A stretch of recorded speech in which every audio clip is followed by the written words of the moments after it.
शबरी का मन उसके शैशव से ही अशांत था।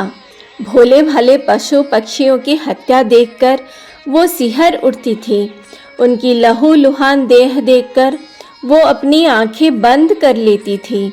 अकेले कोने में मुंह छिपाकर रोने लगती थी। चिंता, शोक और क्लेश से उसके दिन बीतते रहे।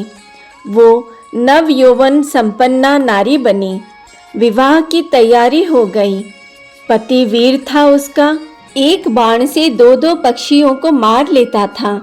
तेज से तेज दौड़ता हुआ हिरन उसकी आंखों के सामने से नहीं बच सकता था। प्रशंसा शबरी ने भी सुनी, पर वो छटपटा उठी। विवाह के अवसर में वर यात्रियों को मांस दावत में देने के लिए अनेक वन्य पशुओं को बांध के रखा गया था। बालिका शबरी अपनी माता से पूछी और माता ने सहज भाव से सच्ची बात बोल दी। इस बात से शबरी के मन को गहरा आघात लगा। वो सोची, मेरी शादी के लिए इतनी जीव हत्या होगी? नहीं, मैं इसके निमित्त नहीं बनूंगी। वो मन ही मन भगवान से प्रार्थना करने लगी, भगवान मुझे इस पापों से बचाइए, आप मेरी रक्षा करें नाथ, मैं आपकी शरण हूँ। प्रार्थना करते करते रात अधिक हो गई। शबरी ने अपना कर्तव्य निश्चित कर लिया। अर्धरात्रि का समय था। सर्वत्र नीरवता का साम्राज्य था। शबरी चुपके से दबे पांव घर से निकल पड़ी और घने जंगलों में जाकर विलीन हो गई। वो भागती चली जा रही थी अनिश्चित स्थान की ओर। उस समय उन्हें केवल यही ध्यान था कि मैं अपने माँ बाप के हाथ न आ जाऊं। हिंसा से बचकर आजीवन ब्रह्मचारिणी रहकर प्रभु भजन करूं। भागने में उन्हें अपने तन मन की सुधि नहीं थी।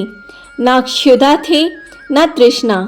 2 दिन बाद वो पंपासार पर पहुंची। वहां उन्होंने मतंग ऋषि को देखा। महर्षि के दर्शन से अद्भुत प्रभाव उनके मन पर पड़ा। अपूर्व शांति का उन्हें अनुभव हुआ। वहीं रहने का उन्होंने निश्चय कर लिया, पर उनके रहने से ऋषियों के तप में विघ्न पड़ेगा। इस विचार से उन्होंने अपने रहने के लिए ऋषियों के आश्रम से दूर एक छोटी सी कुटिया बना ली। वे एक प्रहर रात्रि रहते ही ऋषियों के कुटियों के आसपास की भूमि पंपासार की ओर जाने वाले मार्ग पर झाड़ू लगा देती और वहां जल छिड़ककर सुगंधित पुष्प डाल देती। कुटियों के द्वार पर सूखी लकड़ियों का ढेर रख आती, जिससे समिधा लाने के लिए मुनिजनों को किसी प्रकार का कष्ट न उठाना पड़े। शबरी का यह नित्य का काम था, पर मुनि लोग चकित थे। गुप्त रीति से ये सेवा कार्य कौन कर जाता है? ऋषिगण कुछ तय नहीं कर पाए। शिष्यों ने पहरा दिया। शबरी पकड़ ली गई। मतंग ऋषि के सामने उपस्थित कर दिया शिष्यों ने उसे। शबरी कांप रही थी। मतंग ऋषि ने उसे पूछा, चोरी छिपे सेवा करने का अभिप्राय? शबरी ने अपने बारे में बताया। महर्षि मतंग के मुंह से निकल गया, शबरी परम भगवत भक्त है। महर्षि ने शबरी से कहा, तुम मेरी कुटिया के पास ही रह जाओ, मैं कुटिया की व्यवस्था कर देता हूँ। शबरी दंड की भांति पृथ्वी पर लेट गई। नेत्रों से प्रेमाश्रु बहने लगे। आज उसका भाग्योदय हुआ है। अब वो महर्षि की सेवा खुलकर कर सकेगी। मतंग ऋषि पर अन्य ऋषिगण कुपित हो गए। मतंग ऋषि पर इसका कोई प्रभाव नहीं पड़ा। कुछ दिनों बाद मतंग ऋषि ने शबरी के कान में श्री सीताराम मंत्र दिया और कहा, मैं प्रभु की आज्ञा से उनके धाम जा रहा हूँ। तुम इसी आश्रम में रहकर भजन करो, यही श्री राम जी का दर्शन प्राप्त करोगी। गुरुदेव के वियोग ने शबरी की हृदय को बड़ा कठोर कष्ट दिया। उनसे जीवित नहीं रहा जाता था, पर श्री राम जी के दर्शन की आशा लगी थी, इसलिए जीवित रही। मुनियों के स्नान मार्ग को थोड़ी रात रहे झाड़ बुहार आती थी। एक दिन विलंब हो गया। स्नान के लिए ऋषि आने जाने लगे। मार्ग संकरा था। कोई ऋषि शबरी जी से किंचित छू गए। अधम कहीं की स्पर्श कर दिया मुझे, पुनः स्नान करना पड़ेगा। क्रोध से उन्मत्त ऋषि शबरी को डांटकर पुनः पंपासार की ओर चले। सरोवर में प्रवेश करते ही उसका जल अनेक कीड़ों से भरे हुए रुधिर के समान हो गया। भक्त स्पर्श से अपने को अपवित्र समझने वाले मुनि के अपराध से ही सरोवर का जल अपवित्र हुआ था, पर उस अभागे ने ये रहस्य नहीं जाना।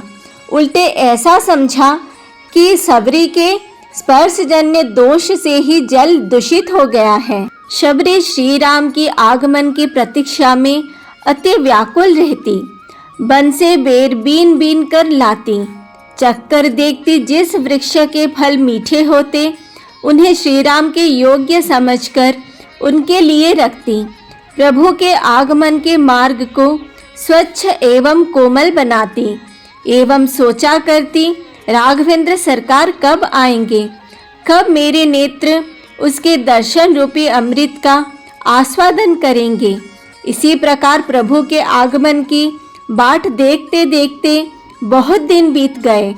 एक दिन अचानक ही श्री राम जी आ गए।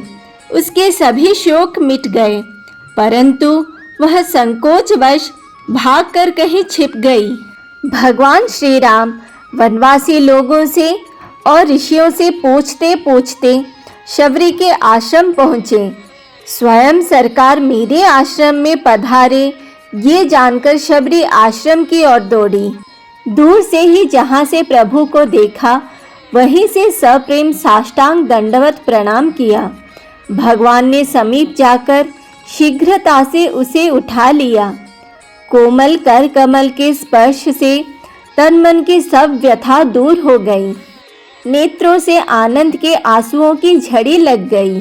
भगवान श्री राम परम सुखी होकर आसन पर विराजे। शबरी ने बेर आदि फल अर्पण किए। श्री राम जी ने उन्हें प्रेम से खाकर उनके अद्भुत सुंदर स्वाद की बार बार प्रशंसा की। उधर सभी ऋषि आश्रम में बैठकर सोच विचार कर रहे थे कि सरोवर का जल बिगड़ गया है। उसे शुद्ध करने के लिए यज्ञ याग सब तीर्थ जल निक्षेप आदि सब उपाय हमने कर लिए, पर वह शुद्ध नहीं हुआ। अब बताओ वह कैसे सुधरे। सबों ने परस्पर विचार कर निश्चय किया कि वन के मार्ग से श्री रघुनाथ जी आ रहे हैं। यह सुना है, जब वे आए तब हम लोग उनसे कहें कि आप इसका भेद बताइए। इतने में ही उन ऋषियों ने सुना कि श्री राम जी तो शबरी के आश्रम में आकर विराजे हैं। तब सबका ब्राह्मणत्व का अहंकार दूर हो गया और वे कहने लगे कि चलो वहीं चलकर उनके चरणों में प्रणाम करें। वे ऋषिगण शबरी के आश्रम में आकर बोले, प्रभु श्री राम, आप सरोवर के जल को शुद्ध करने का उपाय बताइए। भगवान ने उत्तर दिया कि शबरी के चरणों का स्पर्श करो, उसके बाद सरोवर के जल से इसके चरण स्पर्श कराओ, जल तुरंत पवित्र हो जाएगा। भगवान की आज्ञा से ऋषियों ने ऐसा ही किया। सरोवर का जल अति निर्मल हो गया। भक्ति की ऐसी महिमा देखकर ऋषियों के हृदय प्रेम भाव से द्रवित हो गए। महर्षि मतंग की वाणी आज सत्य हो गई थी। भगवान ने उसे नवदा भक्ति का उपदेश दिया। शबरी ने सीता जी की खोज के लिए प्रभु को सुग्रीव से मित्रता करने की सलाह दी और स्वयं को योगाग्नि में भस्म कर सदा के लिए श्री राम के पाद पद्मों में लीन हो गई।